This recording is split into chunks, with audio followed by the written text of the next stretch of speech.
Welcome, this is Chris Griffiths and we're here for customizing your MLS settings. One of the great things about our system is that there are many ways in which you can make it work the way you want to work. And what we're going to do in this section is we're going to go to Admin and Your Preferences. Now you'll remember we came here a little while ago when we set up the 24-hour Market Watch areas. Here we're going to go through some of the other settings and I'll talk you through them. The first one is right here at the top, the options pane. Now if yours says expanded, change it to collapsed. We're not going to look at that right now, but we will look at it in future sessions and you'll see why I suggest that. It basically takes up real estate on your screen that is more valuable for other things, and you can easily bring it out anytime you want it. Now the next three settings I have checked. The fourth setting I have unchecked. Now this is something we talk about in our physical class 3 if you want to get into it, but I've tried this setting both ways and personally I think it's best to leave that unset. And then we're going to check the rest of the settings. Most of them are pretty obvious. The enable ActiveX, this is something that you would need to do one time when you start using a new machine, and you just go to this here where it says click here to learn more.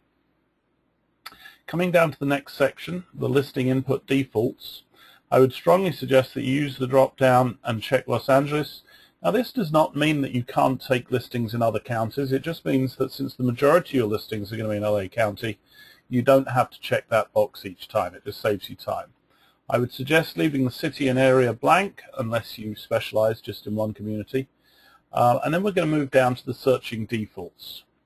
Now I would strongly suggest using the one-line grid, but in a couple of classes we're going to talk about the various options there.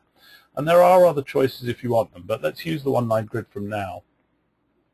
We're going to check the box that says sort as selected, and if your sort increment says 1, I'd like you to add a 0, and we're going to talk about that in some detail when we talk about sorting our search results. I'd like you to check to make automatically check all search results yes, and then the statuses. Now you can leave this the way you have it if you wish, but I've personally found this to work best for me, making it status, price, and then blank. The blank is the top field in any of these choices, so you can select blank for anything you want. Preferred search counties, again, most of our searches are going to be in LA, so why not make it that we don't have to click it every time?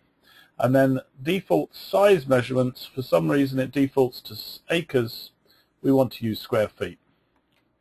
Now property types, I would use whatever it is that you specialize in. Now I personally, residential is what I do, so that's why I have it checked.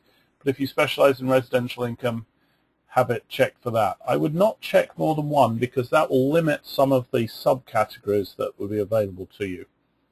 In the email defaults, my personal opinion is that the best default email to send to your clients is the client summary with additional pictures, so I would select that one. And then the default subject, this is important because you don't want to send out blank subject lines. Most spam filters will throw you in spam if you do that. Send blind copy. I'll show you later on a couple of different ways in which you can check all of the emails you send, so personally I would suggest leaving that blank. And the default note, the system automatically puts in a signature for you, so unless you have some sort of tagline that you like to use, I'd leave that blank. Coming down to the hot sheet defaults, I would check the box that says days back, and then I would put in the number 7, and we'll talk about that in a little while. And then the last thing at the very bottom of the page, the default is 1/4. I would change this to 1/2. That's more useful. Now this is very, very, very important. If you do not come up here to the top left and click save, you will lose everything that you did. So click save, and then it will give you a nice little message saying it's done. We'll click the home page, and that's the end of this section.